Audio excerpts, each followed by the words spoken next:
Our story begins with a fat otaku who called himself the Nobody. Because of this, he suffered a lot in school, so he decided to study, believing that if he worked hard and made a lot of money, all those problems would eventually disappear from his life. That might have actually worked, except for one thing. He truly was a fat otaku and not intelligent at all. After finishing school, the only opportunity he had was to become a sparring partner, and that was only because the requirement for becoming a sparring partner was to weigh more than 100 kilograms. Soon after, the same situation as before repeated itself as he was beaten by the other members of the gym.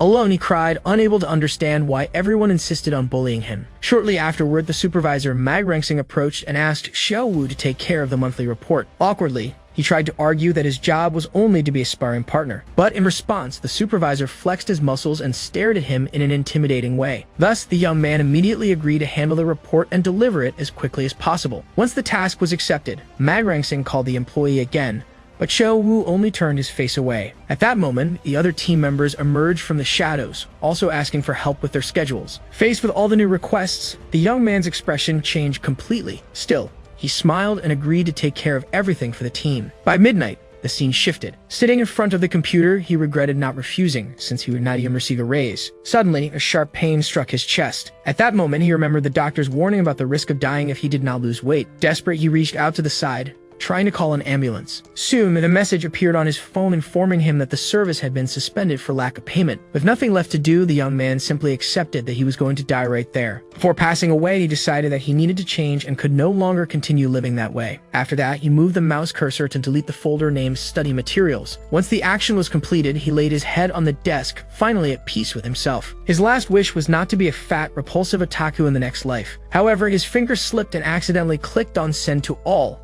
Instead, just before a new message appeared. To his surprise, Magrangsing seemed impressed to see that Xiaowu's report had already been completed. Meanwhile, the content of the studies folder was revealed. At that moment, the entire office team reacted in shock to what appeared on the meeting room screen. Suddenly, his eyes widened.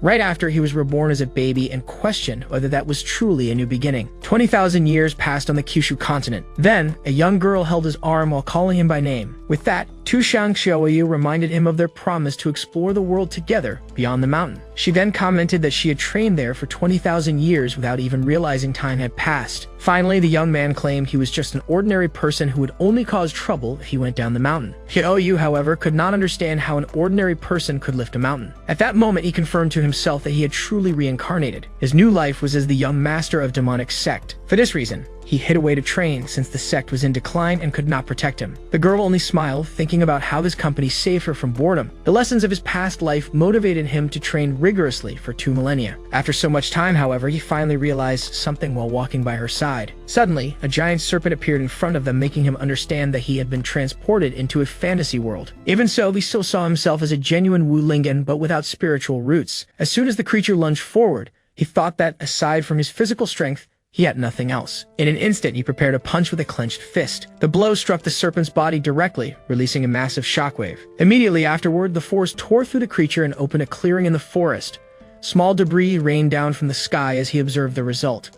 With that, the young man suggested they eat serpent meat, and the girl agreed enthusiastically. His companion looked at him with admiration, impressed that he had defeated a golden core-level dragon. Suddenly, a voice interrupted them as they prepared to cut the meat. At that instant, a man on a floating sword accused them of stealing the dragon he had been hunting. Instructor Xiao Chunhu of Xuanchen Academy declared that they were members of the demonic sect. The young man stared back at him, his expression unchanged. Soon after, he denied the accusation, wondering how the man had discovered them. Without a second thought, he bowed to the ground and began apologizing. The instructor observed the pair, knowing that they were only a fox demon and a common person without spiritual roots. Thus, he decided there was no need to waste more words on them. Immediately afterward, he charged with his sword, using the second form of his technique. As the weapon was launched toward him, Wu Lingen caught it in midair, leaving the instructor stunned. Even while bowing, he apologized for having caught the sword, leaving Xiaoyu confused about the situation. The opponent refused to believe it, as a common person could never stop his flying sword. Therefore, he turned to the girl and accused her of secretly helping the young man. After a moment of hesitation, his expression shifted. The man then decided that both of them would die for their arrogance and attacked with 2 swords. Once again, Wu Lingen caught the blades in the air, astonishing his opponent. Soon he bowed again, asking the instructor to kill him but not to harm Xiaoyu. The instructor then summoned dozens of swords and launched them toward the girl. Without hesitation, the young man stepped in front of her as the weapons approached. With swift movements, he dashed among the blades to intercept them all.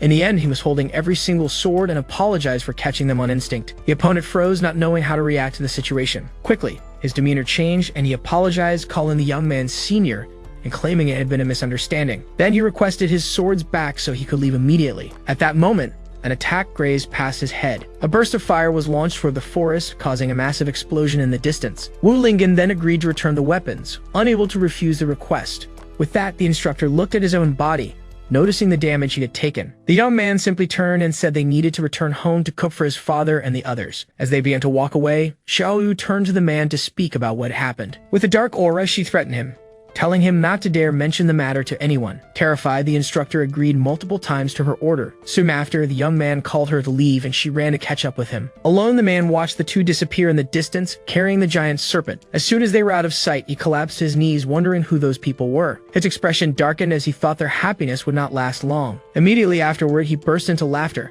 planning to tell the Academy's old ancestor what had happened so that the demonic cultivators would pay the price. Thus, Shoyu commented that even though Lingen could defeat cultivators, he insisted on calling himself an ordinary person. But he denied being a match for a cultivator, while the girl argued that the man had clearly tried to kill him. Since he had no spiritual roots, the young man explained that was why he trained his body even harder. As they walked, she noticed that he did not need to train so relentlessly all the time. Even so, the young girl found it adorable how her companion seemed unaware of his own strength. Soon, the scenery changed, revealing the mountains in the distance. Next, the young man carried the pieces of meat to the entrance of a cave and announced that he was going inside. However, a sign of the entrance warned about a demonic presence and unforgivable crimes. Inside, a large cauldron was placed over the fire. Suddenly, an imposing man emerged from the shadows, threatening death to anyone who dared invade the demonic sect's territory. Yet unfazed, Wu Lingen simply smiled and announced that he had brought serpent meat. Immediately, the group's expression changed completely as they welcomed the small visitor. Behind bars, everyone begged for the meat,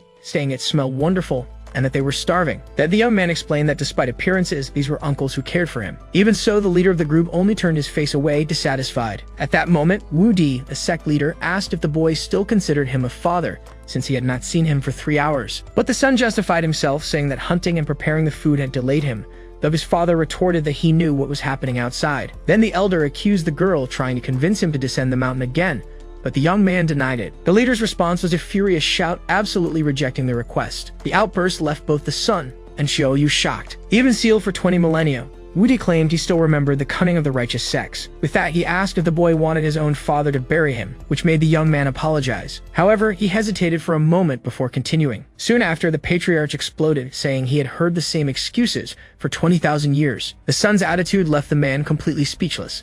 Still, Lingen declared that he no longer wished to remain in the forest, even if it meant being hunted or killed. Then the other members called him naive, reminding him that he was the last of the family and that leaving would be suicide. At that moment, Xiaoyu interrupted the discussion to reveal that they had encountered a righteous cultivator, and she revealed that her companion had defeated him with a single punch, although he tried to claim it had only been a misunderstanding. Hearing this, Wudi silently questioned whether the boy had really grown so strong, yet he still shouted that Lingen was just an ordinary person without spiritual roots. Next, he asked how his son would face stronger cultivators, leaving the girl worried. Thus, the father warned him not to think himself invincible just because he had defeated a few enemies. But the young man replied that he had never spoken of being invincible and that he was not interested in such things. His true goal, he revealed, was to break the seal and rescue them, something he could never achieve in the forest. Then Wudi turned to the others and asked if they had told this to his son, but they all denied it.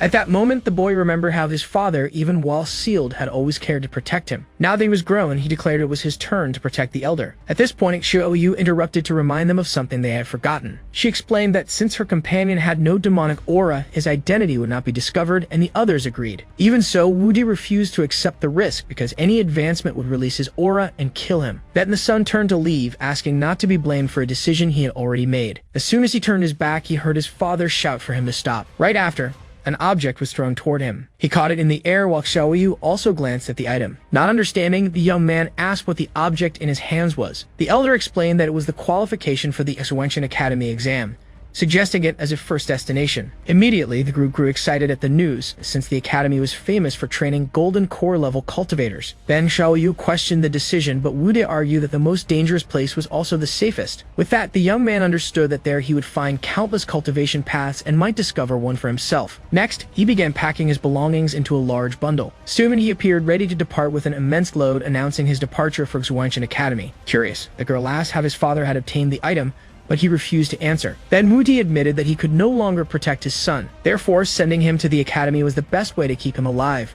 While the young man consulted a map, in secret, the patriarch spoke to the girl about the mystery surrounding Lingen's body. He then asked her, a nine-tailed fox of near emperor level, to protect him. Xiaoyu raised her hand, confirming that she understood the gravity of the matter. She then asked who would bring them food after she and the boy left. In the background, the whole group froze as they realized the situation. Finally, Wudi shouted for everyone to eat, since that would be their last good meal. Xiaoyu then said her farewells and told him to enjoy the moment. As soon as she turned, he shouted for her to wait, but the girl immediately warned that she would not bring food anymore. Then, with a serious expression, the father reminded her that the world was on the verge of collapse. Right after, he warned her that the hidden power within Lingen needed to awaken, for time was running out. Meanwhile, the scene shifted to the imposing entrance of Suwenshin Academy. There, one of the instructors organized the line, ordering everyone to maintain order and not cut ahead. The candidates were also instructed to prepare their tokens for the entrance exam. Carrying his baggage, young Wu Lingen observed the place, hoping not to draw anyone's attention. The instructor explained that the tokens had to be inserted into the mouth of a stone lion to detect spies. Soon after, he called the first in line to step forward. The candidate placed the item into the statue, which glowed and validated his entry. With approval granted, the young man thanked them and entered the academy. Next, the instructor called for the next candidate in line. In the background, the new participant panicked, wondering if his token was fake and if it would be detected. Suddenly, a scream drew everyone's attention in line. The examiner announced that a demonic cultivator had been found, while the statue seized a candidate's hand. One of the bystanders explained that the stone lion would not let go when detecting an anomaly, leaving the observer terrified. The captured man begged for mercy, but the instructor ordered the guards to take him away. Right after, the examiner and another candidate pointed at the boy, informing him it was his turn. Then the instructor called him suspicious because of his large pack and ordered him to insert the token. Repeating to himself so he would not make a mistake, he approached the stone statue with a trembling hand. Suddenly, the other candidates felt a tremor run through the courtyard floor. With that, the young man placed his hand inside the mouth of the stone lion. The instructor confirmed that the admission ticket was in order as the statue glowed. Right after his sigh of relief, the creature's eyes lit up and a red energy began to emanate. In an instant, the statue clamped down on his arm with force. The lion's head detached from its base and remained locked onto his arm. Then the rest of the statue's body crumbled into pieces, leaving the examiner stunned. He stood frozen, not understanding what had happened, with the head still stuck on his arm. Awkwardly, the young man apologized and tried to fix the damage by gathering the pieces from the ground. Then the instructor accused him of being a demonic cultivator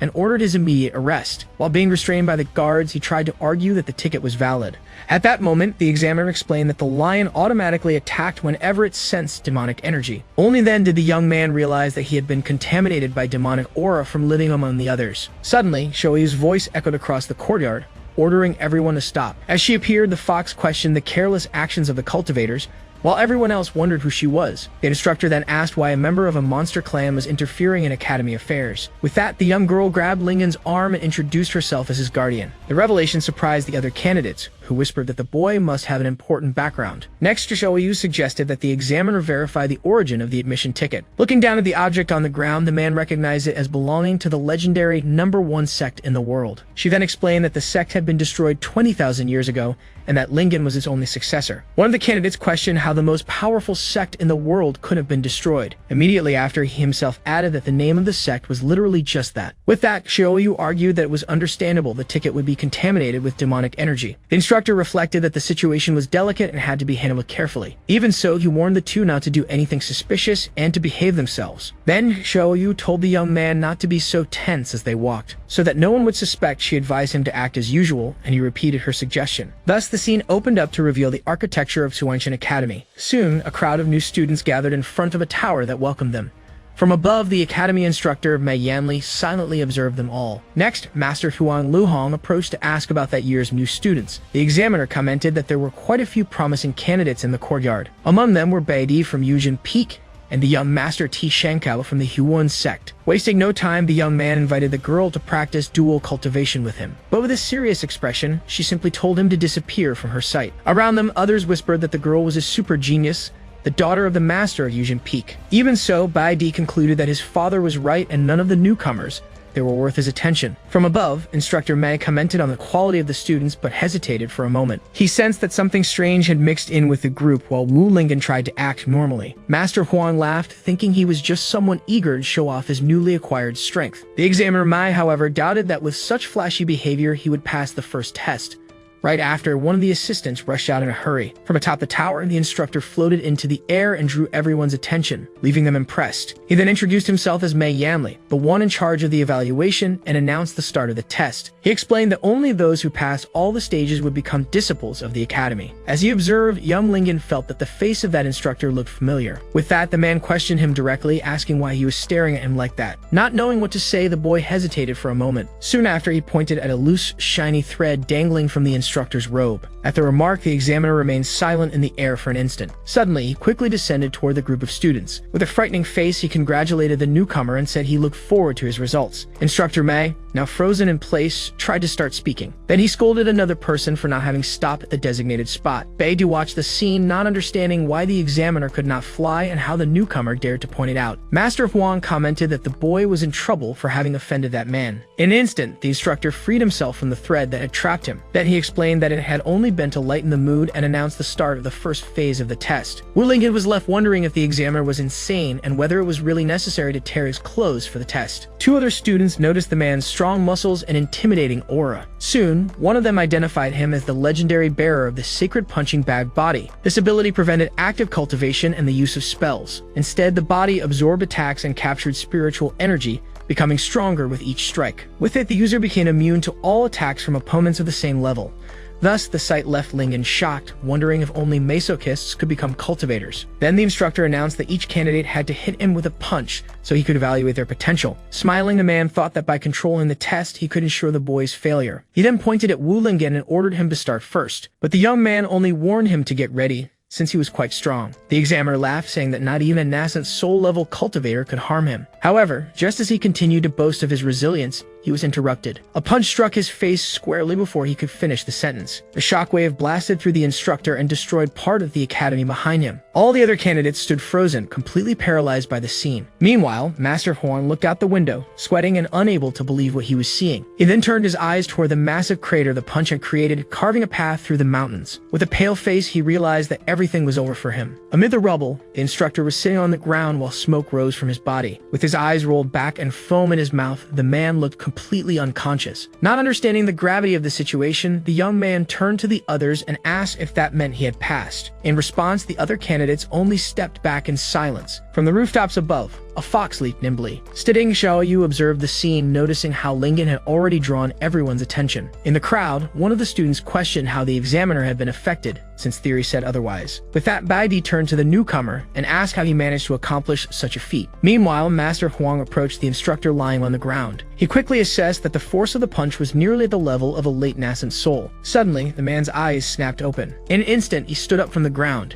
He then rushed toward the young man with a strange expression. As soon as he reached him, he accused him of having struck him off guard and in the face while the youth apologized. Then one of the candidates concluded that the sacred body had not resisted because he was caught by surprise. The examiner warned that the previous test did not count and that he would be disqualified if he used tricks again. Next, a golden aura enveloped his body, activating the ability. One of the students recognized the technique as the supreme defensive move of the sacred body. The instructor then boasted, saying that not even at full strength could he be moved. Without hesitation, the youth landed a direct punch to his stomach. The fist sank into the man's body, but he did not move from his spot. The crowd commented in awe that the examiner had not even shifted his legs from the impact. Master Quan, however, realized that something was wrong with that reaction. Soon after, it was revealed that Instructor Mai had fainted standing up. Master Huang then intervened, announcing that everyone had passed the first round. The candidates celebrated the news while still wondering about the young man's level of strength. Next, a student approached to introduce himself to Wu Lingen. He revealed himself as Zhang Ma, the successor of the Huan sect, and listed his abilities. With that, he decided to accept Lingen as his sworn brother, leaving the young man uncomfortable with the idea. In an instant, the other candidates also approached, asking to be his younger brothers. Soon after, a boy introduced himself as Tianji from the Tianji sect, offering precise information. With an apology, he admitted that although he collected data, he had nothing on his new brother. At last, Lingen felt a sense of familiarity with his friendly attitude. Then Tianji asked which sect or school he belonged to. Awkwardly, Wu Lingen answered that he was merely a solitary cultivator. Suddenly, the crowd parted to make way for the genius of Yujin Peak. With that, the young girl accused him of liking attention and promised to show him the difference between them. Right after, the girl turned and walked away while he watched her. In the background, a hooded figure followed the scene among the crowd. Master Quan then shouted for no one to celebrate too soon. He then pressed a red button on a controller he was holding. The ground beneath the candidates lit up, and they all wondered what was happening. Amid a tremor, the group found themselves transported into a dark, enclosed place. From the outside, the structure revealed itself to be a massive metallic cube. Inside the cube, several robotic creatures and mechanized knights appeared before them. As soon as they were transported, the candidates found themselves surrounded by warriors in giant armor. From above, the scene revealed how small they were compared to the machines encircling them. With a smile, Huang Luhong introduced himself as the master of the Jiqiu Pavilion and the examiner of the second phase. He then explained that all the puppet mechanisms in the chamber had been created by his pavilion. The test consisted of dodging hidden weapons that would be launched continuously against them. Soon, he lit a stick of incense and warned that the challenge would last until a flame burned out. Chen Jie then began to warn that the weapons fired by the puppet mechanisms were dangerous. In an instant, the eyes of the machines lit up, confirming that they were real. With that, the robots began firing energy blasts at the candidates. The students ran desperately to dodge the attacks, which exploded all over the ground. The machines continued firing non-stop.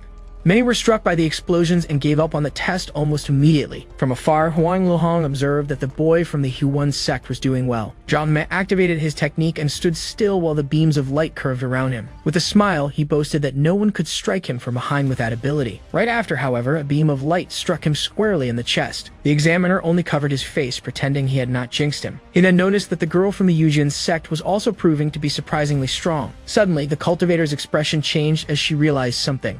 Meanwhile, Wu Lingen buried one of the robots into the ground. He quickly concluded that this way he would not be hit. The examiner then shouted furiously that the test was about speed and not to be misinterpreted. The examiner threatened him with disqualification if he broke any more puppets, but he only apologized. With that, young Baidi ended up remembering her father's advice. Suddenly, Instructor Mei grabbed the device, saying there was no need to waste words on the boy. He then pressed the buttons himself so that the youth would feel the full power of the puppets. The parts of the robots began to detach and merge in the center of the room. In an instant, they all fused into a single giant robot, surprising the solitary cultivator. Soon, Qi and Jai explained that the strength of that fusion surpassed the golden core level and questioned the difficulty of the test. He also warned that the puppet's weapons were coated with a deadly poison. With arrows in his back, the young man only said he felt dizzy, while the other scolded him. The examiner argued that such a thing could kill someone, but Instructor Mei did not care. Smiling, he asked if they really wanted that arrogant boy to pass the test. The giant puppet then fired a barrage of poisoned needles from its hands. In a swift motion, Wu Lingen dodged all the projectiles with ease. After evading, he stopped and looked back as if he had realized something. Looking again, he noticed that the other candidates had been struck by the attacks, and he apologized. Irritated, Instructor Mei decided to send even more puppets after him using the control device. In an instant, the young man found himself completely surrounded by the giant robots. With an aura of energy forming around him, he prepared for the confrontation. From afar, the instructors warned him that he would be disqualified if he damaged any more puppets. Collapsed on the ground, Chi promised to burn incense for him,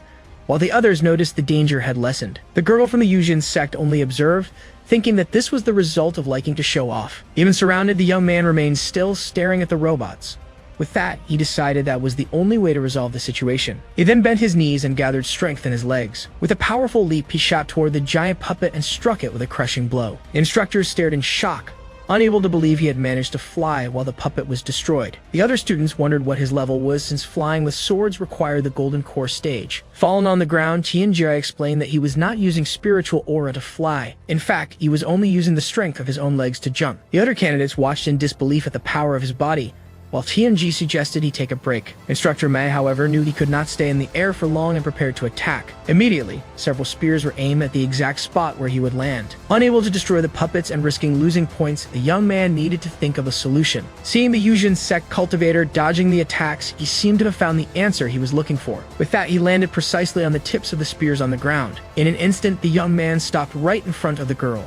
Right after, he knelt before her. With a smile, he asked what she would do next. The sudden approach left her stunned, wondering if this was the pervert her father had warned her about. In a swift move, the boy hid behind her, while the swordswoman defended herself. Thus, he continued using her body as a shield against the attacks. Irritated, the cultivator shouted for him to stop, but he only apologized, saying it was the only way out he had found.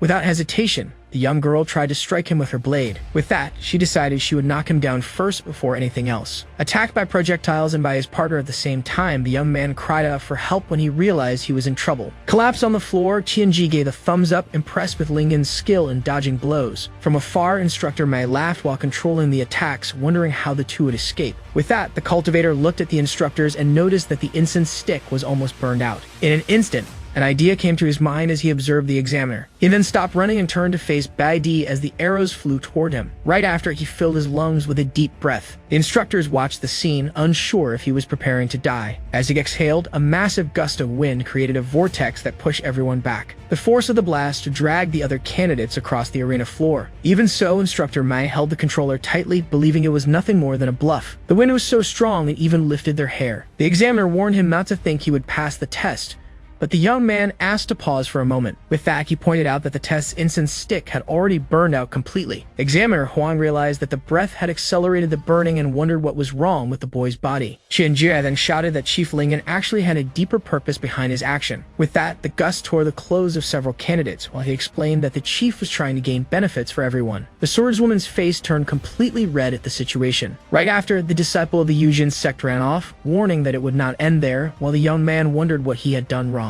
He then looked at the other participants, who were wounded and bleeding. A voice in the background commented that it had been many years since such an interesting freshman had appeared. Suddenly, the headmaster of Suanshan Academy, Yu Tangsing, appeared, praising that year's lively and vibrant evaluation. Thus, the students wondered if that was really a headmaster, commenting that he didn't look trustworthy with his wig falling off. Then Tianji scolded them, revealing that this was the legendary Red Flame Shura Yu Tangsing. He went on to tell the story of how the leader had massacred countless demonic cultivators and dyed his hair with their blood. Even so, the other candidates did not seem very impressed with the tale. One of them then questioned why his red hair was fake if the legend was true. The headmaster turned to the boy and asked what his name was, and he replied that it was Wu Lingen. From atop a roof, Xiaoyu observed the scene. Worried, the young girl wondered why the headmaster had appeared so suddenly, and how she would fix the fact that Lingen had offended him. With that, she contacted him mentally, and the boy heard her call. She then instructed him to put the wig back on the leader's head before he noticed. Instructor might try to apologize on behalf of the boy, begging for leniency from his superior. The headmaster, however, retorted, questioning the instructor's own lack of skill. Meanwhile, the wig continued to slip from the elder's head. In an instant, the young man prepared to act. With a quick movement, he leaped up and placed the wig back onto the headmaster's head. The elder was impressed with the speed of the move, which almost went unnoticed. Smiling, the cultivator said he had only picked up something the headmaster had dropped and that no thanks were necessary. Instructor might try to get Yu's attention to warn him. Suddenly, the headmaster appeared with several darts stuck in his head. From the roof, Xiaoyu shouted desperately, telling him to differentiate between the wig and hidden weapons. Instructor Mi grabbed the boy by the neck, accusing him of attacking the elder, but he apologized, saying he had made a mistake. The leader, however, questioned whether they really thought such small things could harm him. Instructor Mai pointed at the blood dripping down, but the superior insisted that it was part of the test. The boy seemed impressed, but Xiaoyu realized the headmaster was only pretending to be brave. Then the young man offered to remove the weapon stuck in his head. As soon as the dart was pulled out, a black liquid spurted from the wound. The leader then collapsed to the ground, revealing that his legs were hairy. Instructor Mai ran and caught him before he hit the floor. The other students commented that he seemed just like an arrogant old man and that he had hairy legs. Examiner Huang then announced that all the remaining students had passed the second phase and that the next test would be held the following day. As the instructors carried the headmaster toward the alchemy hall, the others only watched the scene. One of the candidates remarked that although they had passed the evaluation, something felt strange. Suddenly, one of them remembered something important as he found himself surrounded by puppets. Everyone shouted at once, asking Master Huang why he hadn't deactivated the mechanical puppets. From a distance, Instructor Mai observed the chaos in the courtyard, while Lingen remained safe. Hidden, Instructor Xiao Chunhuo thought to himself that he had not expected the boy to hand himself over so easily. Later, the students lamented that they had almost been killed by projectiles during the test. Thus, the scene shifted to the student dormitories at night. There, Xiaoyu found him training and asked why he wasn't resting, but the boy said he needed to pass the test. She then agreed that the next evaluation was crucial for obtaining more training resources. Even so, the young girl reminded him that balancing work and rest was also important. With that, she offered to help him unlock his meridians, but her expression made him suspicious. The girl only praised him for being ambitious and moved closer to him. Suddenly, she tripped on a stone near the door. With a swift motion, the cultivator caught her and told her to be careful. To herself, Xiaoyu celebrated that her plan had worked perfectly. Outside, Baidi remained standing near a wall. With that, she promised herself that she would make Wu Lingen pay for what happened. Suddenly, a noise startled her. Immediately, she turned toward the sound, which came from his room. Her expression changed as she tried to understand the scene. Through the window, the girl saw the silhouette of Wu Lingen and wondered what he was doing there. Thus, she tried to convince herself it was a mistake, since the boy had barely even arrived at the academy. With that, she decided to calm down so she could observe the scene more clearly. Looking again, the silhouette at the window seemed to confirm her suspicions. In reality, he was only training with his jump rope, which fortunately his uncles had found. Meanwhile, Xiaoyu regretted spilling the red flower wine used to treat injuries. She then crouched down with a cloth to start cleaning the puddle on the floor. As she stepped on the liquid, the young girl slipped and suddenly fell. Outside, Baide prepared to break into the room, determined to save the girl. Suddenly, a frightening silhouette appeared in the window, making her scream in terror. She quickly covered her face, believing it was already too late to do anything. Inside the room, the cultivator asked Xiaoyu if she was alright, but she only said she had fallen. With that, she lamented that her clothes had been stained with a red liquid. The scene left him flustered, making him avert his eyes. He then offered to help her find clean clothes and turned toward the wardrobe. Suddenly, the door to the room was kicked open with great force. Sword in hand, Baidi called him a demonic murderer and ordered him to surrender. At that moment, the scene showed the young man handing a towel to Xiaoyu, who was kneeling on the floor. Upon entering, the girl accused him of defiling the body, while the other wondered how she had become a corpse. The youth could not understand why he was being called a demonic murderer. He then questioned if she had discovered his identity, but the answer was denied immediately. Even with his attempt at explanation, Baidi refused to listen and prepared to strike. She quickly activated her sword technique, and an aura of energy formed around her. The young woman then launched her 10,000 swords attack.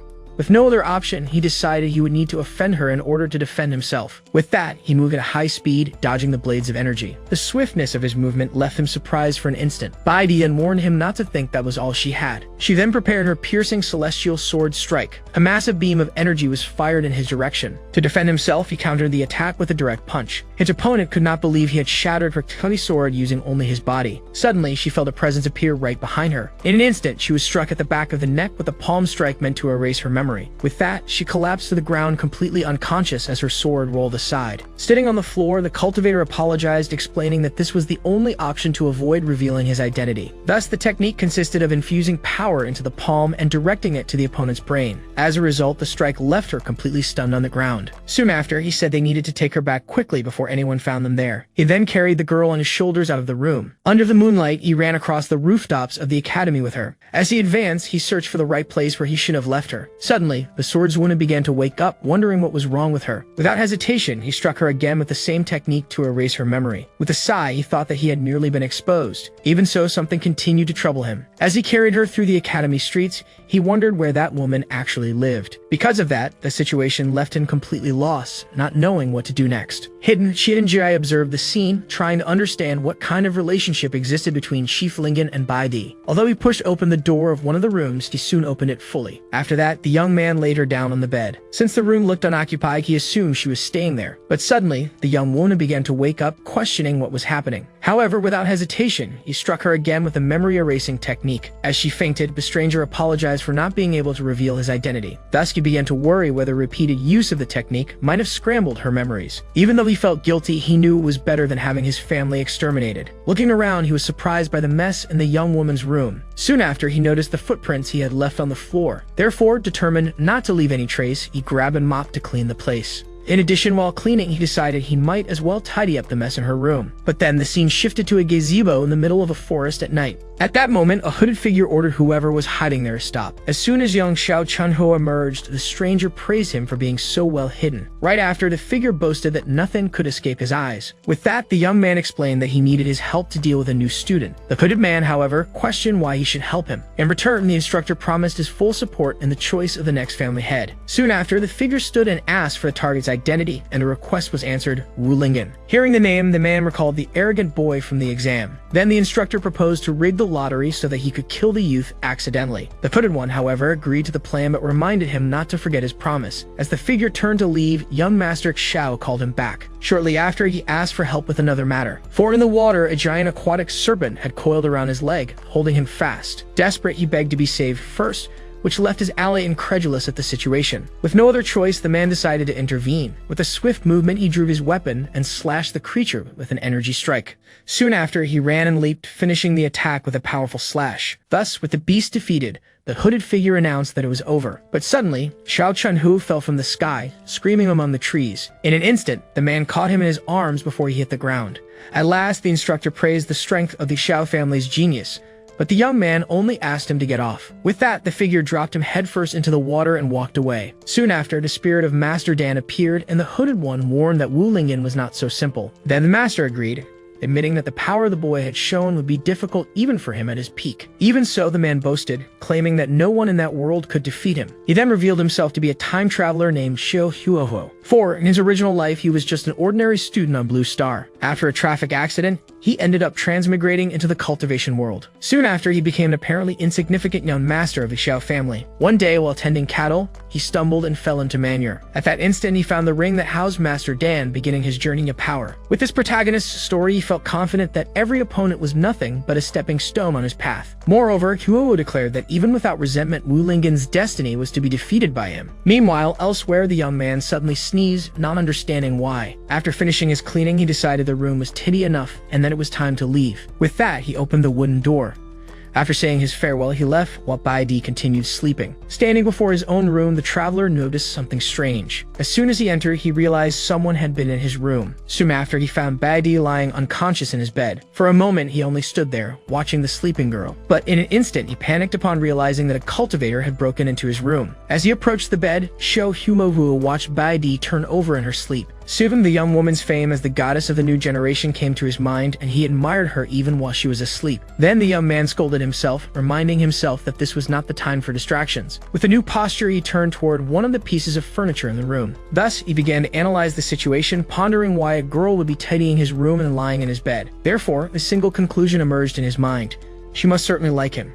The memory of comic books from his past life made him believe that, as the protagonist, it was his destiny to have a heroine in love with him. As he looked at the sleeping girl, he questioned whether Baidi could be his destined heroine. Soon after, his expression changed as he noticed that despite everything, the girl still had not awakened. At that moment, Master Dan appeared and revealed that her consciousness was damaged, which was preventing her from waking. Thus, Shou Huohu assumed that Baidi had spent so much energy cleaning his room that she fainted, leading Master Dan to scold him. Unbothered, the young man leaned over the bed, confident he could help using the first aid knowledge from his past life.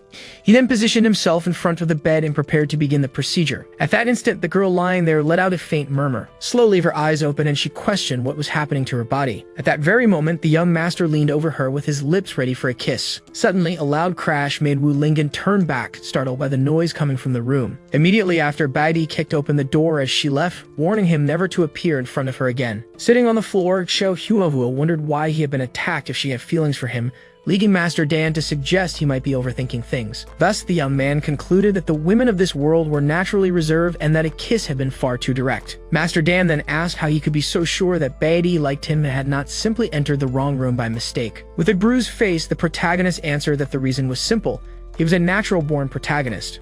Outside, the young woman walked alone through the courtyard as she tried to understand how she had ended up in someone else's bed. With that, a memory surfaced in her mind, showing the moment she confronted Wu Lingen and heard the accusation that he was a demonic cultivator. Little by little, the memory became clearer, and she finally began to understand what happened. In her recollection, she accused Wu Lingen of being a cultivator who used bodies to strengthen his cultivation. Therefore, Baidi realized that she had uncovered a huge secret, and that the person in the room was probably Wu Lingen's accomplice. With a determined smile, she swore that she would find proof that a thief had infiltrated Zhuanshan Academy. At that instant, her voice echoed through the night, shouting Wu Lingen's name as a promise of vengeance. The cry woke two students who recognized Baidi's voice and wondered what could have happened between her and Wu Lingen. The next day on the presentation stage, all the students were already gathered for the evaluation. While they waited, some began to complain that the evaluation had not yet started and that no instructor had appeared.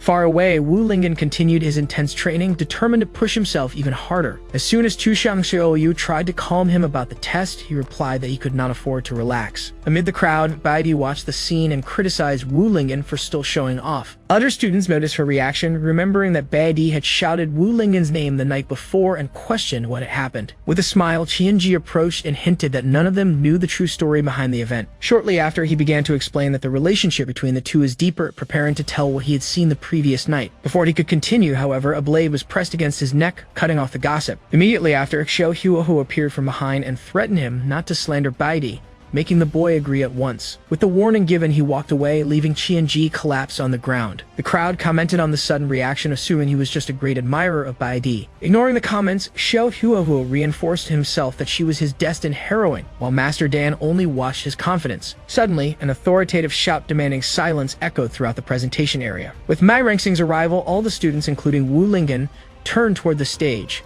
Soon after, the instructors Meng Yanli, Yu Tangxing, and Huang Luhong stepped onto the stage and the third evaluation was announced. Meng Yanli explained that this round would be a real combat test, where performance would determine to which class each student would be assigned. After that, he informed them that Headmaster Yu Tangsing would personally evaluate the entire process. Next to Wu Lingen, Chushan Xiaoyu commented that the headmaster seemed to have changed his wig, but she was quickly scolded to stay quiet. The headmaster seemed to notice the whisper, but only confirmed that he understood the instructions. Then one of the instructors pressed a button and announced that the third round would be a combat test in which the candidates would draw their numbers. With that, the students lined up in front of a penguin-shaped machine to get their numbers. Wu Lingen watched the others approach while waiting for his turn in line. When his moment came, he placed his hand inside the machine's opening to retrieve a number.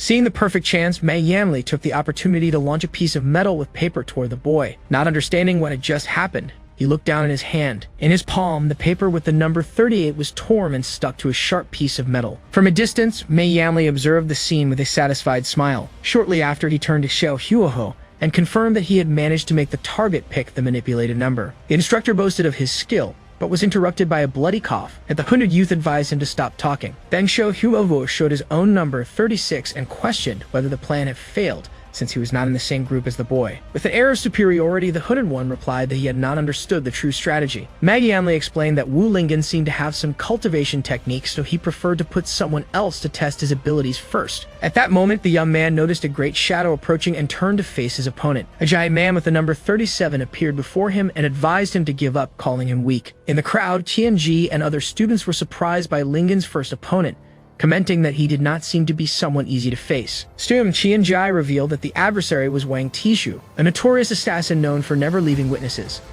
Standing before Wu Lingen, the man revealed that he had observed his 2 previous evaluations. With disdain, he labeled him as trash, relying only on a bit of natural strength. Wang Tishu then boasted of being at the peak of key refinement and slapped the boy across the face, provoking Tushan Shouyu's fury. While trying to calm his friend, Wu Lingen silently faced his opponent. Seeing the reaction, Wang Tishu mocked him, asking if he wanted to start fighting right there. Amid the tension, the crowd stirred, expecting the newcomer to finally react to the provocation. To everyone's surprise, he simply apologized, stating that his spiritual root was too poor, while those around him fell to the ground in disbelief. Tushan Xiaoyu scolded him for being so polite to an opponent, but he simply replied that what was said was true. Thus, Wang Tishu stepped closer and ordered him to kneel if he wanted his life spared. Wu Lingen stared at him in silence for a moment before he began to speak. At that instant, he declared that even if weak, he had reasons that compelled him to keep fighting. The assassin then warned him to prepare for defeat in the arena and turned to leave. As he walked away, Tushan Xiaoyu praised Wu Lingen's attitude,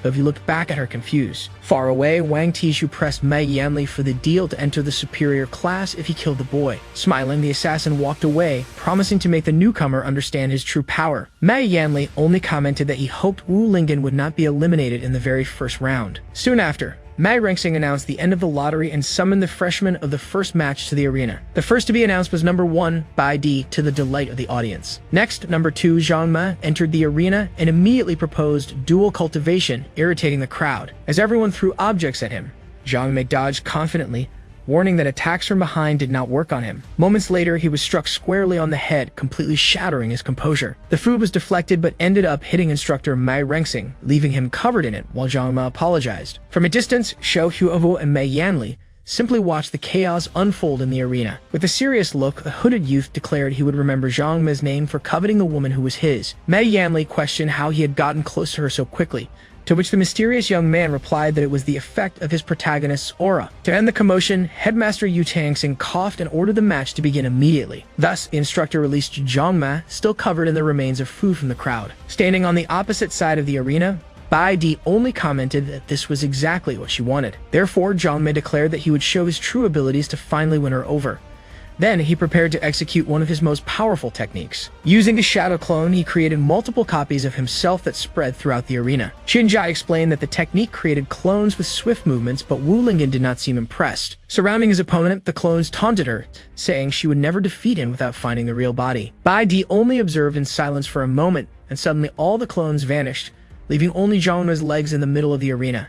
With a quick move, the young woman landed a precise kick on her opponent, who asked if she thought he was an idiot. At that instant, he writhed in pain and accused her of using a despicable and lowly strike. Smiling, the young man began to reveal that not everything was as it seemed. Soon after, Zhang Me displayed a protective metal plate, explaining that since he had harassed others before, he was already prepared for that kind of attack. Stating that his kindness had been rejected, he decided he would no longer be merciful and began gathering energy in his hands. As soon as the sphere of energy was launched toward Bai Di, he had to dodge her rapid clone attacks. In the crowd, Wu Lingen questioned why he had not fired the Kai sphere directly to strike. With that, Qianjai explained that a cultivator's level determined the distance and power of Qi, and that merely condensing it was already an impressive feat. Hearing the explanation, Lingen reflected on how strong his father and Tushang Xiaoyu really were. In the arena, Baidi managed to dodge all the blows and asked if that was all he had to show.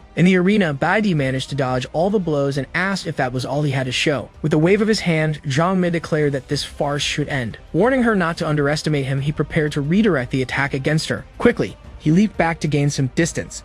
With a victorious smile, he boasted of his control of the Kai sphere. At last, he proclaimed that his ability surpassed her imagination and launched the attack directly. With her agility, she managed to dodge his attack. The cultivator composed herself and began to evade the energy spheres with swift movements. The instructors commented on the Huan sect's unique ability to manipulate spiritual energy released outside the body. One of the students explained to Wu Lingen that the technique used threads of energy to control larger attacks, leaving him impressed. Back in the arena, Baidi faced the approaching energy sphere with a determined gaze. Then she drew her sword, irritated at being forced to use it against such a despicable opponent. With a single motion, she declared it a disgrace and cut the energy sphere in half. The impact of the slash surged forward in a straight line and struck her opponent directly. Suddenly, Zhang Mi's protective metal plate shattered, leaving him completely shocked. Moments later, he fell to his knees, impressed that she had destroyed his attack, and even more convinced that she was the right woman for him. With the impact, the young man fainted and collapsed to the arena floor, defeated. Wu Lingen observed the scene, confused about how the energy was being controlled. Instructor Ma Rengxing then announced that Zhang Mi had lost his ability to fight and declared Baidi the winner. As the crowd celebrated the victory of Yuzhen Peak, the swordswoman remained still at the center of the arena. Beside Tushang Xiaoyu, the young man reflected on whether this was what battles between cultivators were truly like. Suddenly, a girl appeared holding an enormous chicken leg. Hearing the noise, Lingen turned to see what had happened. The pink-haired girl then recognized Baidi, expressing her admiration for the #1 cultivator of the new generation. Soon after, she commented that she also wished to be that strong one day. The newcomer approached Wu Lingen, who was surprised by her height. Without meaning to, she bumped into Tushang Xiaoyu, who was shocked by the impact. At that instant, the fox assumed that this was the kind of thing Lingen liked. The pink-haired girl noticed the boy's gaze and deduced that he was craving food. Seeing everyone's reaction, she offered the meat and asked if he wasn't desiring something else. Though scolding himself, Wu Lingen admitted he was hungry from training and accepted the piece of meat. Tushang Xiaoyu panicked, not knowing what to do as she realized he really did want the food. Thus, she could not believe that a stranger had understood Lingen's desires better than she had. Meanwhile, the instructor ordered that Zhang Mi be removed from the arena so the next candidates could prepare. With his mouth full, Wu Lingen asked the name of the girl who had fed him. Smiling, she introduced herself as Miron Chan, the student who had entered the academy the previous year. Tushang Xiaoyu questioned her about being a senior, but the young woman replied it wasn't exactly like that while hiding behind the meat. Soon after, Miron Chan explained that she had actually repeated due to low grades and had come to take the placement exam. While eating, she revealed that she could be expelled if her results were poor, making Wu Lingen notice that she didn't seem very nervous about it. Shortly after, Tianji approached to share information they might not know. He revealed that the senior Murong came from a famous family of alchemists revered across the 9 provinces. Consequently, he explained that she had developed a technique that turned alchemical ingredients into food without losing their effects. Hearing this, Wu Lingen realized that the meat he had just eaten was actually a spiritual pill. At that moment, he felt embarrassed for having consumed something so valuable. But Murong Chan reassured him. She explained that she simply could not stand to see someone hungry. Her kindness left Wu Lingen and Tushang Xiaoyu speechless. Moved, he called her an angel, while the fox at his side grumbled that it wasn't that big of a deal. Suddenly, a crowd of admirers ran past them, making way for the young master. At that moment, Baidi approached with a focused gaze, ignoring the commotion around her. Without hesitation, Murong Chan ran to her and with admiration asked for an autograph. While she waited eagerly, Baidi only stared at her coldly, leaving Wu Lingen and his guardian in silence. The #1 refused the request but advised her to be careful when choosing her friends. She then turned to Wu Lingen and promised she would uncover the truth about what he had done the night before. As she walked away, the crowd began to speculate whether what Qianjai had said about their relationship was true. Because of this, Murong Chan asked if he was really close to Baidi, but the boy replied that he only knew her. Ignoring the answer, she held his hand and asked him to introduce them as she wanted to become as strong as the senior. Suddenly, Instructor Ma Rengxing's voice echoed, calling Murong Chan's name twice. From the stage, he scolded her for not listening and told her to hurry to the match. As she ran, the girl asked Wu Lingen not to forget to deliver her message, and he agreed to try. With that, Tu Xiangxiu advised him to stay away from her, but he replied that he thought she was a good person. He then reflected that someone who cared so much about a stranger could not be a bad person. On stage, the instructor reminded her that this was her last chance to retake the exam. The girl then took a deep breath to prepare for the fight. With a determined look, she told herself she needed to win at least one battle in order to stay. Then the thought of having to return to a dark place terrified her. The instructor then announced the next match and called number 36 to step onto the stage. In response to the call, a hooded figure began walking toward the presentation platform. Muron Chan watched her opponent approach, and her expression shifted to complete surprise. As he lowered the hood, Xiao Huovo revealed his face with a smile and announced that he was coming. With both sides in position, the instructor prepared to start the match. Meanwhile, the two opponents stared at each other with serious expressions, ready for battle. In the upper seats, Yu Tangxing and Huang Luhong questioned how the young woman of a Murong family ended up in the freshman test. Soon, the stern young man explained that she had failed almost all evaluations, even the alchemy test, and would probably have to repeat the year. With that, both concluded that if the senior did not win any matches, they might have to send her back to her family. Then Qianji commented to Wu Lingyan that although she could prepare powerful medicinal foods, the girl had no combat skills. In the center of the arena, the instructor once again positioned himself to give the signal. Then, with a backward leap, he announced that the match had begun. With clenched fists, the Murong heiress told herself she could not afford to lose no matter what. On the other hand, her opponent commented that he had not expected to fight such a cute girl. Right after, the young man imagined he would win easily with his vast experience. Even more confident, he fantasized that after the fight, both she and Baidi would be impressed by his strength and join his harem. At that moment, the girl charged with a shout and threw a straight punch. Her fist struck the young man's face squarely, catching him off guard. With the impact, he was thrown backward, while his opponent gave him no respite, moving in for another attack. Then Wu Lingyan questioned why that idiot was just standing there smiling, while Tu Xiangxiu suggested he must be thinking of something happy. Inside his mind, Master Dan scolded him for daydreaming, but the fighter insisted he would win because he was the protagonist. Back in the fight, Senior Murong charged and threw another straight punch at her rival's face. At the last second, he managed to grab her fist, halting the attack. With the blow blocked, the young man warned that the same move would not work on him a second time. Right after, he threw her over his shoulder, launching her to the other side of the arena. The young woman landed hard on the ground as her opponent began to rise for his next move. Even so, with her guard raised, she prepared to charge again. With that, the young man used his speed, claiming that ordinary hand-to-hand combat would never reach him.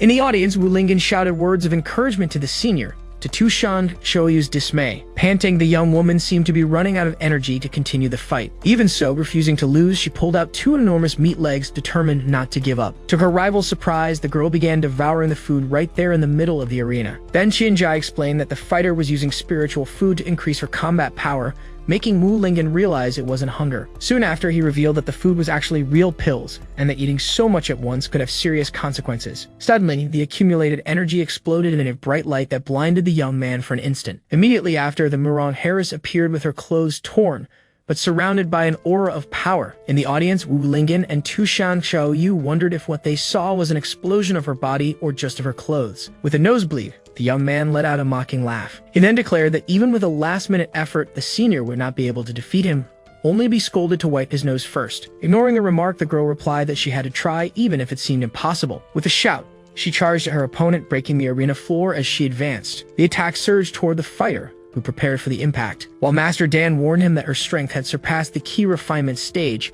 he replied that he already knew. Then the combatant declared that the fight was not over yet and prepared to strike again. With that, the young man announced that he would also begin fighting seriously. Her fist then clashed against the sword he used to defend himself. The strength of the impact surprised him, leaving him stunned for a moment. Then the punch shattered his guard and struck him directly. Wu Lingyan was impressed by the senior's power, but Tu Xiangxiu noticed that she was only forcing her body to its limit. Soon after, the observer explained that with that level of intensity, the young woman would not last more than a few minutes. In the middle of the ruined arena, the heiress breathed heavily, already exhausted from the battle. With sweat dripping down her face, she wondered aloud if she had managed to win. On the observation platform, the instructor asked if the young man had been beaten to death, but Headmaster Yu Tangxing reassured him. With a serious gaze, the headmaster affirmed that the battle was not over yet. Amid the smoke, the silhouette of Asura appeared, and the opponent was surprised that he had been pushed to his limit by a local girl. With a battered face, he stood up and decided it was time to show his true strength. With his sword on his shoulder, the young man declared that he needed to show his true strength. Then, with his wounded face, he warned that this time he would not hold back. With that, the fighter charged forward swiftly, promising not to go easy on his opponent. The Murong heiress was startled by his speed as he moved in circles around her. As the fighter leaped above the arena, Wu Lingyan shouted for her to look up, making her react. Soon, an attack from above struck the ground with force, shattering the arena floor. Just in time, the girl managed to leap backward and avoid the blow. With a blue energy lotus blooming in his hand, the rival declared that she would not be able to escape. Then he launched the technique Blue Heart Fire Lotus directly at the young woman. The energy erupted into blue flames, engulfing the combatant and destroying part of the arena. In the stands, Wu Lingen and Tushan Xiaoyu watched the scene in silence, unable to react. Amid the flames, the girl screamed as her clothes were burned away by the energy. At once, Tushan Xiaoyu covered Wu Lingen's eyes so he would not see, while the audience reacted to the strike. The instructors recognized the blue lotus flame and concluded that the match already seemed decided. Standing in the smoke, the young man glared at his opponent and asked what was wrong. With a smile, the fighter mocked whether she still refused to surrender, while the girl stared back at him with determination. Without replying, the heiress pulled out a bottle and drank its contents in one go.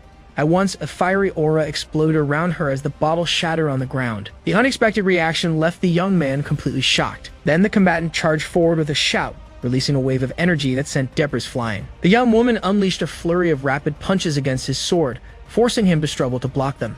Watching this scene, one of the instructors questioned whether the girl had gone mad. Moments later, Wu Lingen wondered if her aura had intensified due to a breakthrough, but Tushan Xiaoyu denied the possibility. The fox then explained that the senior was pushing her limits with even more pills. With that, Tushan Xiaoyu concluded that at that moment the girl was literally burning her own life force. Even injured, the fighter continued her assault, shouting over and over that she could not lose. Seeing her stubbornness, the young man warned that he would no longer hold back. With a new move, he trapped her inside a giant blue lotus, which exploded and sent her flying. As soon as she landed, the fighter prepared to finish the battle. Seeing the danger, instructor Mad Rengsing shouted for the match to be stopped immediately. Ignoring the warning, the young man unleashed his blue lotus whirlwind attack upon the heiress. The instructor shouted again to stop the match, declaring it already over. With a look of panic, Mei Rengsing realized it was too late to intervene. Lying on the ground, the girl wondered if it truly was the end for her. Soon, a memory surfaced, showing a relative destroying her food and scolding her for disgracing the family with useless recipes.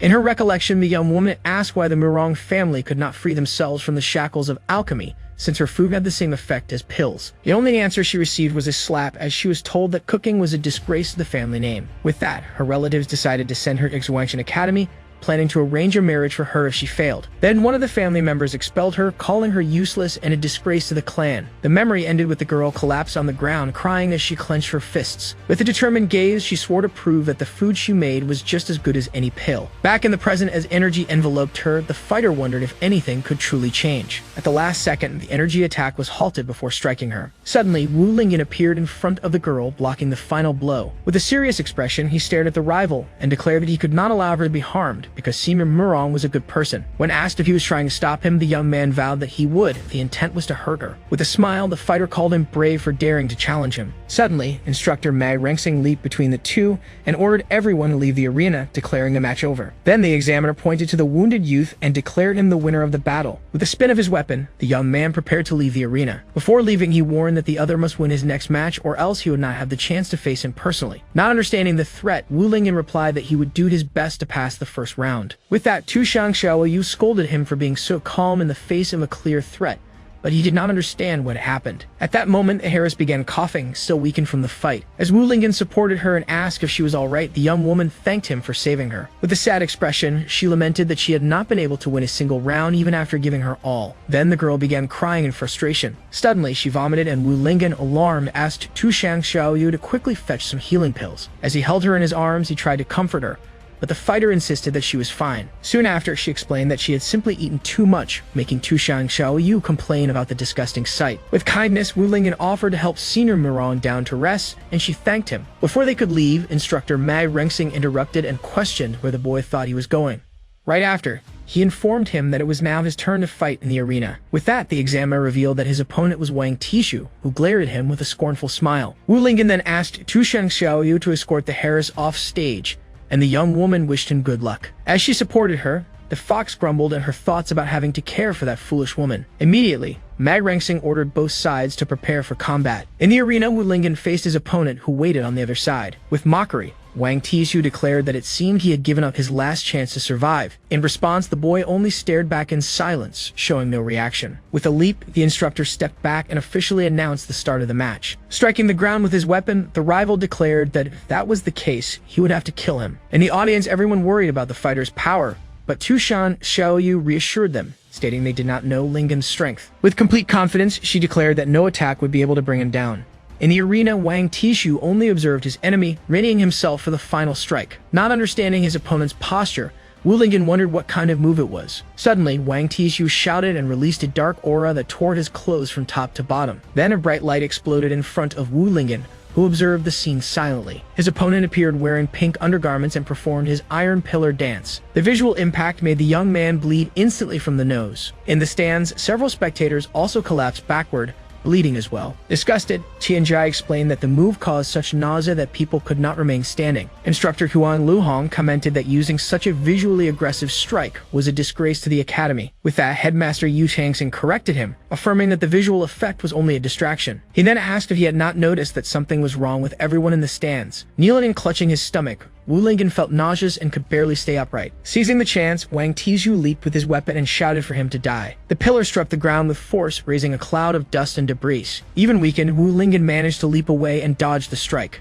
With a growl, Wang Tishu prepared to attack again, giving no chance to escape. With a spinning move, the rival executed his iron pillar whirlwind dance around Wu Lingen. In the audience, the spectators could no longer bear the scene, covering their eyes and vomiting from nausea. Beside Tushang Xiaoyu, the heiress suddenly seemed to understand what was happening. She then explained that the disgusting behavior was only a distraction for the true trick, the toxic smoke released by the iron pillar. With a victorious smile, Wang Tishu boasted that the entire arena was already filled with his poisonous fumes. Thus, feeling the effects of the poison, the young man covered his mouth, struggling to resist. Meanwhile, Tushang Xiaoyu accused him of being despicable for secretly using poison. In response, the assassin declared that in a life and death stage, all means were fair. From afar, Mei Yanli watched with satisfaction, praising the performance of the hired fighter. At his side, Shou Humowu commented that he almost fell for the trick, but the instructor corrected him, saying he indeed had. Soon after, Wang Tishu advanced with a shout and demanded that his opponent die in agony. However, paralyzed by the poison, the boy wondered what was happening, as his body would not move and his head throbbed with pain. Gradually, his expression shifted to panic as he realized the severity of the situation. Seeing his rival struggle, the assassin mocked him for still trying to fight without even using 10% of his strength. He then approached for the final blow, promising to end his suffering quickly. With that, the pillar struck the boy's face directly, forcing him back with injuries, while the enemy watched him with disdain. Right after, he launched into the frenzied iron pillar dance, landing a brutal sequence of strikes. The barrage of blows pounded the body without pause, and the boy could only endure the impacts. In the stands, Murong Chan shouted for him to stop fighting, while Tianji worried about the imminent defeat. Desperate, the fox pleaded with the instructors to stop the match immediately. However, Magrangxing replied that he could not stop the fight, since the boy still had the ability to fight back. Despite the order, the relentless strikes continued to batter his body. From afar, Bai Di observed and questioned whether this was all the strength he had, disappointed by what she saw. With his opponent already weakened, Wang Tishu prepared for the final strike. Soon after, the pillar hit its target directly, spraying blood across the arena. The scene shocked the entire audience, and even the assassin himself was surprised by the result. Even so, the young man managed to catch the iron pillar with his hands, halting the attack. Not understanding, the enemy questioned why he was still resisting with the little strength he had left. Wounded, the boy explained that because he had so little energy, he needed to put everything he had into a single punch. With a contemptuous smile, the rival asked if he truly believed such a weak punch could hurt him. In that instant, the fist struck Wang Tishu's side. Immediately, his expression shifted to shock as he felt the impact. Suddenly, a wave of energy erupted from within his body, and he screamed as the damage spread. The force of the punch rippled through the arena in rings of energy, expanding from the point of impact. The explosion was so strong it could be seen from the stands, leaving all the spectators stunned. With his body battered, Wang Tishu glared at the young fighter, unable to believe what had happened. At last, with a final gasp, the assassin collapsed onto the arena floor, completely defeated. Standing, covered in wounds, Wu Lingen simply declared that he had won the fight. Lying on the ground, Wang Tishu muttered that defeat was impossible. Then he questioned how his opponent had managed to defeat him so easily, even while poisoned. Wu Lingen only turned away without giving a direct answer. With a serious gaze, the young man revealed that this was the power he possessed even in a weakened state. Not understanding, the defeated man called him a monster, shocked by the revelation. Soon, instructor Magrangxing announced that the winner of the round was Wu Lingen. With a discreet smile, the young man celebrated his victory. After that, the instructors decided to disperse the poisonous mist left in the arena. With this, Huang Luhong released a device that flew over the battlefield. The artifact spread an antidote that fell like rain, healing all those affected by the poison. As he felt the rain, Wu Lingen realized his strength had been restored. At that moment, Murong Chan ran toward him and congratulated him on his victory. With a hug, she praised him for being even more powerful than she had imagined. The scene stirred Tushang Shoyu's fury, who advanced toward the two with a threatening look. While the young man was being embraced, the fox came closer and closer, ready to intervene. With a shout, Tu Xiaoyu placed herself between them and warned Murong Chan not to get so close to Lingen. The girl tried to justify herself, but the fox accused her of being interested in his body. From afar, Xiao Huovu complained that it should be him surrounded by beautiful girls, and Mei Yanli questioned why he felt that way. Soon the instructor admitted that the winner's strength had indeed surpassed his expectations. Then Mei Yanli asked Xiao Huohu if he was certain he could handle that opponent. With an aura of confidence, the young man replied that the word lose did not exist in his dictionary. At that moment, Xiao Chunhu appeared from behind and fined him 500 spirit stones for setting fire to the academy. Annoyed, the young man questioned the penalty, but Mei Yanli restrained him so he would not act rashly. In a whisper, he warned that this man was the academy's disciplinarian and also the headmaster's uncle. Xiao Chunhu only observed the scene with a serious and intimidating expression. With that, Mei Yanli pointed out that the headmaster was watching the commotion from afar. Reluctantly, Xiao Huohu agreed to pay the fine and handed over a bag of spirit stones. Immediately, he received another punishment, this time of 1,000 stones, for maliciously attacking an academy staff member. While Mei Yanli tried to calm him down, the young man shouted in rage but ended up agreeing to pay. As soon as the two left, he knelt on the ground and swore he would make the headmaster and that old man pay double for what they had done. Falling to the ground with his anger boiling, Xiao Huohu cast one last glance toward Wu Lingen, as if blaming him for his frustrations as well. Suddenly, Wu Lingen shivered, feeling a cold chill run down his spine. He muttered under his breath that the air had grown strange, leaving Tu Xiaoyu intrigued. Soon after, Tianji congratulated him for defeating a 5-star assassin, but Wu Lingen replied seriously that the fight had not been as simple as it looked. With a mischievous smile, the informant revealed that the battle had earned him valuable information about Wang Tishu, which he could sell for a good price on the black market. At that moment, instructor Mai Rengsing called Tianji, reminding him that his participation in the first round was still pending. Surprised, the boy realized it was his turn to fight. With firm and cautious steps, he climbed onto the arena to face his opponent. On the other side, Yu Jiaxu waited silently, a young man with red hair and a calm gaze. In the upper seats, Headmaster Yu Changsing confirmed to Huang Luhong that the boy was indeed his useless grandson. He then explained that since the youth refused to learn the family's techniques, he had no choice but to send him to the academy. In the stands, the revelation stirred murmurs among the students, who commented on the competitor's identity. While Wu Lingen's group showed concern, Qianjie remained calm and declared that his leader was underestimating him. With his book in hand, he stated that even without great combat skill, intelligence could compensate for the difference in strength. Facing Yu Jiaxu, he revealed that he already possessed much information about him, since he was the headmaster's grandson. With confidence, he declared that by using the secret techniques of the Tianji sect, he would never fall without a fight. As soon as the instructor announced the start of the match, the two locked eyes intensely. Soon, Qianji activated his divine technique, and a celestial eye opened on his forehead. Tu Xiaoyu, surprised, explained that it was a secret ability of the Tianji sect, mastered by only a few capable of seeing the future. Observing Qianji's stance, she remarked that he had indeed saved a trump card for this moment. Meanwhile, Yu Jiaxu prepared himself, curious to see the power of that technique.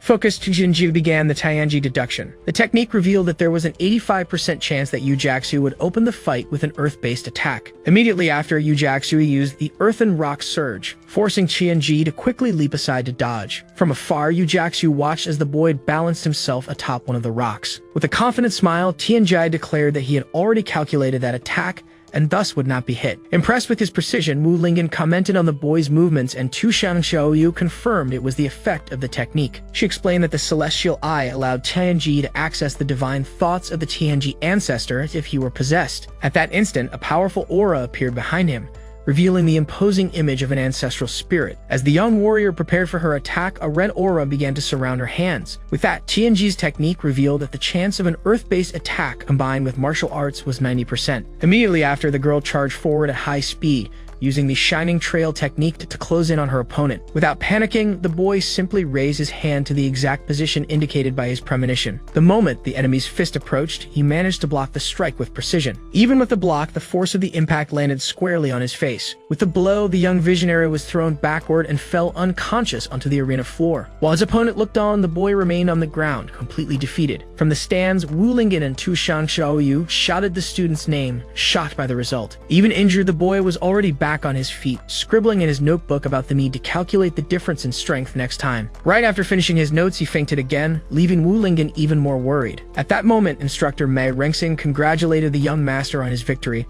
while Wu Lingen wondered if his companion would be alright. In the upper seats, the headmaster remarked on the fighter's progress but lamented that he still refused to use the Yu family techniques. After the fight, the victor looked toward the instructors in the sky and then turned to leave the arena. With that, instructor Mag Rengsing authorized him to step down from the stage. Soon after, Wu Lingen carried his colleague on his back, praising him for his strength and his third eye technique. With his face swollen, the boy replied that he didn't need to learn such things, but Wu Lingen regretted having little talent for it. At that moment, instructor Mei Rengsing announced that the second round would be organized randomly and that the students called should step into the arena. In the upper seats, the headmaster instructor Tuan Luhong questioned the decision to select opponents at random. Elsewhere, Xiao Huowu worried he might not get to face Wu Lingen, but Mei Yanli reassured him. With a smile, the instructor revealed that Wu Lingen had offended more people than just the two of them. Immediately after, Mei Rengsing crushed a piece of paper in his hand and announced that the first match had been decided. Standing before the lottery machine, he opened the slips to reveal the competitors' names. Thus, the fight would be between Wu Lingen and Xiao Huohu, who smiled confidently. However, Tu Shang Xiaoyu and Murong Chan questioned how this was possible if the selection was random, but Wu Lingen said he hadn't heard anything about it. At once, the instructor defended himself, asking how they could possibly manipulate the results to target new disciples. Soon after, Xiao Huohu stepped forward, claiming he believed instructor Mei would show no favoritism. Seeing his rival's hesitation, Tu Shang Xiaoyu accused him of being arrogant and afraid to fight. With a serious look, Wu Lingen interrupted her, declaring that enough had been said. He then stated that to enter a better class, he could not back down even a little. While Murong Chan and Tu Shang Xiaoyu admired their companion's resolute stance, the visionary took the chance to jot down the two girls' interests in his notes. With both opponents in position, the arena fell silent, awaiting the start of the combat. With a smile, Xiao Huowo remarked that he hadn't expected his rival to actually have the courage to step up and fight. He then charged forward, determined to settle both old and new grudges at once, striking the arena floor with his weapon. Moments later, Tu Shang Xiaoyu complained about the surprise attack, but instructor Mei Rengsing pretended he had already announced the start of the match. Irritated, the fox concluded that everyone in the academy seemed to be targeting her brother. In the arena, the two fighters exchanged a series of high-speed blows. With a swift move, the aggressor created an afterimage to confuse his opponent. As soon as a spectator shouted a warning, Wu Lingen was already turning toward the strike from behind. He then delivered a quick punch and Xiao Huoho admitted that the boy's speed was indeed impressive. Immediately afterward, a massive explosion of blue energy spread across the arena. Without retreating, the challenger used his own arm to block the advancing blue flames. With this, the opponent declared that he had already deciphered his fighting style and would not allow him to get close. Feeling the heat of the energy, Wu Lingen blew on his own hand to cool it. Suddenly, the boy's expression changed as he realized something important. With a shout, Xiao Huoho invoked the 3,000 Fire Dragons technique, summoning two massive creatures of blue flames. With that, the high temperature of the flames forced his opponent to retreat as he realized he could not block the strike with his body. From afar, Mei Yanli observed with satisfaction, encouraging the attack to corner his rival. Meanwhile, Baigi watched the fight, waiting for Wu Lingen to finally reveal his demonic techniques. Cornered at the edge of the arena, he saw his enemy preparing a new strike to finish him once and for all. Moments later, the technique Twin Dragons Entering the Sea surged toward Wu Lingen, who braced himself for the imminent impact. With a shout, Wu Lingen declared that he had no choice but to use his full strength. Meanwhile, Murong Chan and Qian Ji watched with excitement, eager to see which move he would use. With his hands positioned, the young man prepared to execute one of his immortal techniques. Then he shouted chest exercise, unleashing a wave of energy that repelled the blue flames. Shocked, Xiao Huohu protested that this was nowhere near an immortal technique, while the challenger boasted that he had developed it from his experience with workouts. With that, the opponent admitted he had some skill, but warned that his tricks did not end there. Soon after, the energy of the dragons dispersed, exploding into small flames around the young fighter. In an instant, the flames transformed into dozens of small lotus flowers of fire. With the arena covered in flames, Xiao Huohuo challenged him to try catching them with his hands. Faced with the new threat, Wu Lingen decided he needed to use an even stronger immortal technique. Immediately, he performed the immortal technique of side-by-side jumping. At that moment, Zhang Me, who was watching from afar, questioned whether he had learned his technique, but was scolded by a fellow student. With rapid movements, the young man created multiple afterimages of himself that moved across the arena. Annoying Xiao Huohu realized his rival was using the airflow from his movements to disperse the flames. With his opponent still surrounded by elemental fire energy, he prepared for a finishing strike. Thus, Xiao Huohu invoked the prison of flaming rock confinement, encircling the challenger with fire and stone. Meanwhile, Qianji and Murong Chan questioned how he could use earth techniques and the informant noted the absence of elemental fluctuations. Soon after, Manhwa bragged about Xiao Huo's 5-element switching technique, prompting the boy to complain that he was just making up names. With a smile, the opponent reflected on how the natives of this world did not understand the principles of the 5 elements. In the upper seats, Headmaster Yu Tangsing ordered Huang Luhong to record the boy's technique. However, the instructor recalled the high cost of spiritual rock crystals, causing the headmaster to choke in surprise. Back in the arena, Xiao Huohu boasted that with knowledge of the world's principles, his techniques had infinite variations. With a new shout, he prepared to unleash his finishing strike. Then the young man executed the piercing rock explosion, causing the walls of fire and stone to collapse upon his opponent. Soon after, the rocks and flames came crashing down on Wu Lingen, who was trapped at the center of the explosion. Thus, Qianji and Murong Chan shouted his name, worried about the result of the attack, while the headmaster lamented the loss of his spirit stones. Huang Luhong tried to get his attention. With a chicken leg in her hand, Murong Chan prepared to rush in to save Wu Lingen, refusing to stand idle.